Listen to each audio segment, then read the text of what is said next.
Hi, my name's Alicia, but most people call me Leesh. Today it is my honour to give you an honest, mostly spoiler-free first impressions video for the upcoming indie game Everafter Falls.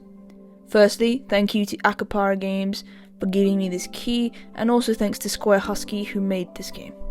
With that out of the way, let's dive into my impressions. For anyone who is curious, yes, this is a farming sim, and yes, it has cute animal villages within its town. It's easy to make comparisons to the likes of Harvest Moon, Stardew Valley, and Animal Crossing. Even the game itself pokes fun at these similarities, which I really like and respect. The description given to me by Akapara Games is as follows: rediscover the simple life. Farm, fish, forge, and fight to restore the peace in an all-new farming adventure.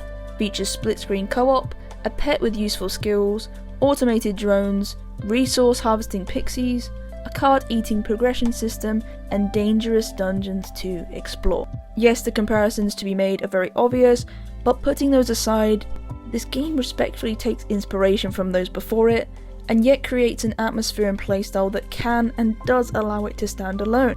I mean, come on now, would an Animal Crossing game start with you being hit by a car and launched like a baseball in Wii Sports? Exactly, it wouldn't. Now, do I have your attention? Okay, good. Let's dive deeper into the specifics. Character customization in this game is more detailed than I was expecting. A lot of variety in the presets you can choose from, but you also have access to a colour wheel if there's a very specific colour you are looking for. Similarly, you can also customise your pet's colours too, and really make each game experience feel unique and custom to you. Once in the game, you can upgrade your stats and possessions on your person, which will enhance how you play. Increasing HP, attack power, your luck, and movement speed are some options you have available to you. I opted for more HP as I enjoyed fighting in dungeons, as well as movement speed and power as I wanted to traverse the map a little quicker and do more damage to enemies that I encountered.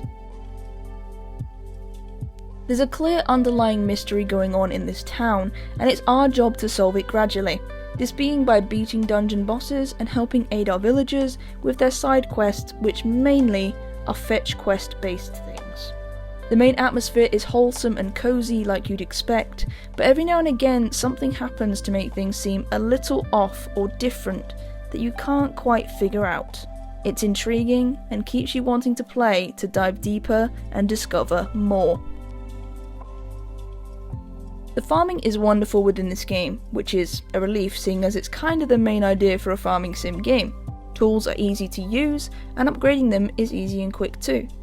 Being able to do farming tasks via your pet is a very nice and unique aspect to this game that I adored. Pets will dig, soften the ground, and water your crops for you, which is very cute. Having them water crops saves time on refilling up a watering can, and having no energy bar to deplete means you can just farm till you're ready to call it a day, and this enhances the freedom you as a player have. The crafting system in this game is complex, and I mean that in a positive way. So much goes into getting the final item you wish to have in order to upgrade your equipment or help complete a side quest for a town villager. My favourite example is that in order to craft a furnace, you first will have to make a shell crushing machine, which will give you bricks.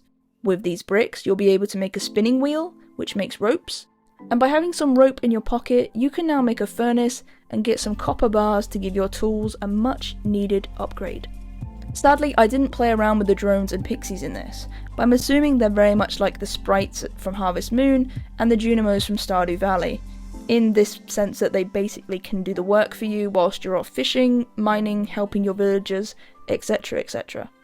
On the topic of fishing, this game's fishing mechanic is difficult to master, but not difficult to achieve something with. That might sound odd, but please allow me to elaborate. When trying to catch a fish, there will be two spinning wheels surrounding said fish. It's your job to pause the wheel to have a gap for the hook to fall into, and typically the outside wheel is quite easy to land in, but the inside wheel is tricky. If you manage to land in the outside wheel gap, you'll still get a reward of some sort, but it won't be as good as the main fish stuck in the middle. Please also note that I am rubbish at any fishing minigame in video games, so I'm not the best judge of character when it comes to this aspect of a game, but I like how they made it unique, and as long as you manage to get one ring correct, you can still gain something for your efforts, which is great. On top of all the other things this game has to offer, you also can have split-screen co-op too. Sadly, I was unable to get anyone to try it out with me in person due to work commitments and life stuff, but don't fear, as Akapara Games did a Twitch livestream recently showing this content off. From what I got to see, it seems very smooth and gives each player within the duo a freedom to roam wherever they wish. You're not locked to being in the same area of the map like some couch co-op games will do, so in this one, you can have one friend in the mines and another in the shop buying some crops. Very nice feature, so if you have a friend or a family member you'd love to play this with, this seems a really flawless and nice way to do so. Adding yet another nice aspect to this game, Square Husky has given players dungeons in Everafter Falls. I'm aware there are 4 in the game, but at my time of recording this I have only beaten the first dungeon. The dungeons are a great way to grind for the ores to upgrade your tools, stones for crafting items, and unique as well as rare jewellery drops from enemies that can be worn to upgrade certain stats on your character. My favourites to wear were the Ring of Power, as it made my attack stronger, and the Amulet of Life, as that increased my HP.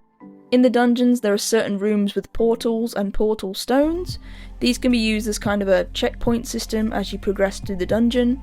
It makes traversal very easy to do so, and helps you if you want to go further into the dungeon, towards the boss, or if you want to backtrack and collect some kind of ores, stones, materials, that sort of thing. In some rooms you can find these little creatures that are locked in a bone-like cage. They're called pooplets, and upon freeing them they'll give you a choice of an upgrade that will benefit you for the rest of your journey.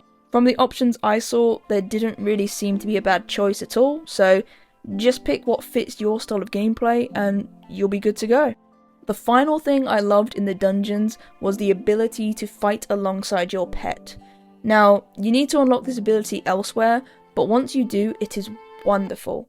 Your pet can help damage small enemies as well as duo up with you for those all-important boss battles, which is very, very nice. The only things I felt that were lacking in the dungeon I played was the variety. The rooms were very similar looking in both design and enemy encounters, and more variety would have really spiced up the intensity of these dungeons in my personal opinion.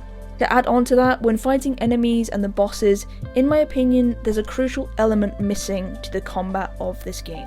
What I mean by this is, if I was just encountering the small enemies like you do for example in Stardew Valley, this current combat wouldn't be an issue at all.